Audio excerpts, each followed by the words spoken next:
16h en temps universel, 1 heure de plus à Paris. Edmond Sadaka. Bonjour à tous. À la une de ce journal, l'après-Brexit et le Royaume-Uni qui s'engage aujourd'hui à ne pas faire de concurrence déloyale à l'Union européenne. Déclaration de Boris Johnson, le Premier ministre. Il a exposé sa vision de la future relation de son pays avec les 27. Nous serons à Londres dans un instant. En Syrie, à Idlib, des accrochages entre militaires syriens et turcs et des morts des deux côtés. Conséquence des tensions qui augmentent entre Ankara et Moscou, principal allié de Damas. La Chine s'enfonce dans la crise du nouveau coronavirus avec plus de 360 morts et plus de 17 000 personnes contaminées dans le monde. La bourse chinoise a dévissé d'environ 8% aujourd'hui.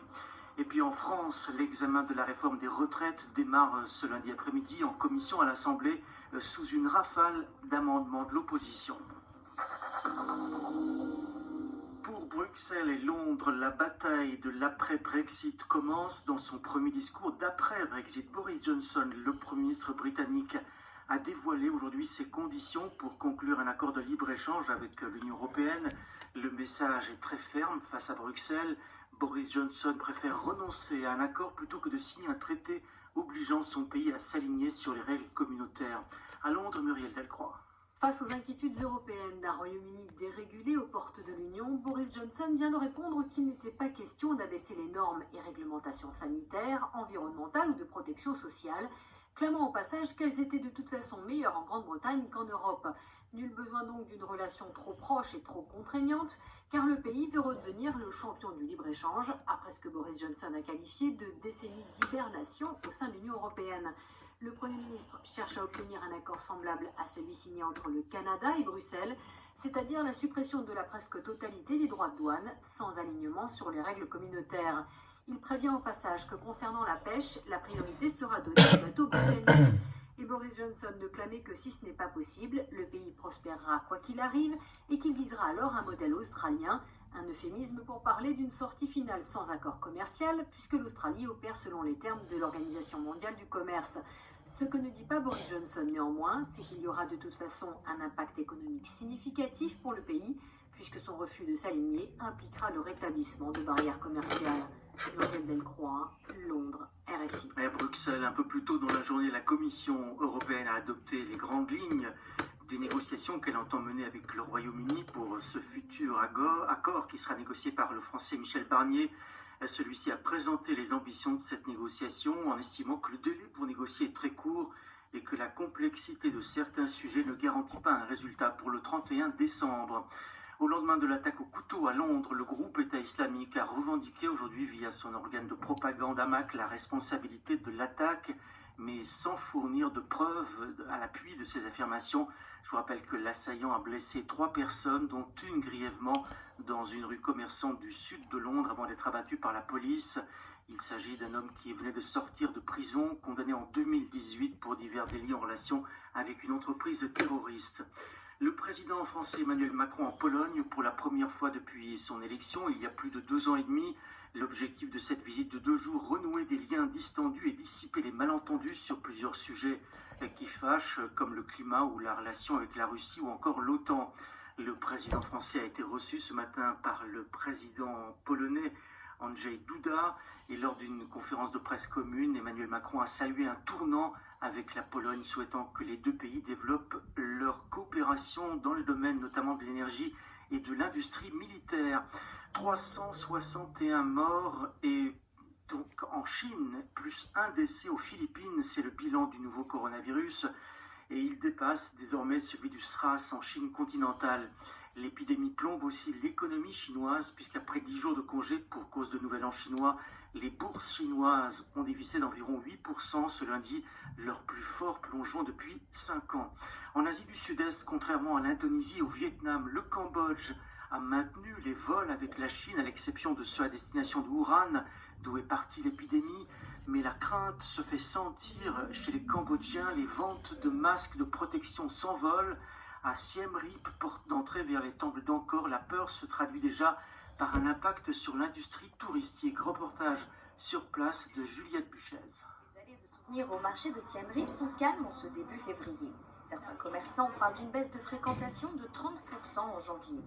Roger et sa femme Paula, deux touristes anglais, sont pourtant venus faire quelques emplettes. Si l'épidémie s'était déclarée avant leur départ, ils s'assurent qu'ils seraient tout de même venus au Cambodge. Si nous avions prévu de voyager près de la zone où l'épidémie a commencé, en Chine, nous aurions sans doute annulé, mais pas ici, non, le risque est vraiment trop limité. Si Roger et Paola ne sont pas trop inquiets, les acteurs du secteur touristique, eux, font la moue. Comme Visna, gérante d'une petite agence de voyage. Nous avions déjà des difficultés avant l'annonce du virus. Nous espérions nous rattraper en janvier, février ou mars. Mais là, nous perdons espoir. Les clients annulent. Florian Bohème est consultant en stratégie hôtelière et touristique à Siem Reap. Il confirme des centaines d'annulations ces derniers jours dans certains établissements. Alors que Siem Reap accuse déjà depuis un an une baisse du tourisme chinois comme occidental, le coronavirus pourrait mettre encore plus en difficulté l'industrie. Si on compare avec ce qui s'est passé avec le SRAS en 2003, l'économie du tourisme sur la zone Asie a mis 14 mois pour s'en remettre. Et c'est aujourd'hui l'inquiétude des hôteliers locaux sur Siem Reap, c'est que cette crise sanitaire, accompagnée d'une baisse générale du tourisme, fasse qu'en effet, ça soit difficile pour un certain nombre d'opérateurs hôteliers. Le Cambodge n'a pour l'instant enregistré officiellement qu'un seul cas de coronavirus. Si l'OMS a déclaré l'urgence sanitaire internationale, elle n'a jusqu'à présent pas recommandé d'éviter les déplacements dans la zone du sud-est asiatique. Juliette Buchez, Siem Reap, RFI. Le Proche-Orient maintenant, des soldats turcs déployés en Syrie, tués aujourd'hui par les forces de Bachar al-Assad. Ce n'est pas la première fois que les troupes de Damas ciblent l'armée déployée dans 12 postes d'observation dans la région d'Idlib. Déploiement dans le cadre d'un accord conclu avec la Russie. L'objectif affiché, c'est de faire cesser les violences dans ce dernier bastion dominé par des djihadistes et des rebelles. L'armée turque dit avoir riposté après la mort de ses militaires. Écoutez ce militant de l'opposition syrienne.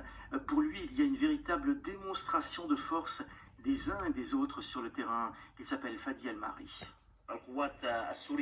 Les forces syriennes ont ciblé durant la nuit un convoi de l'armée turque. Plusieurs soldats turcs ont été atteints.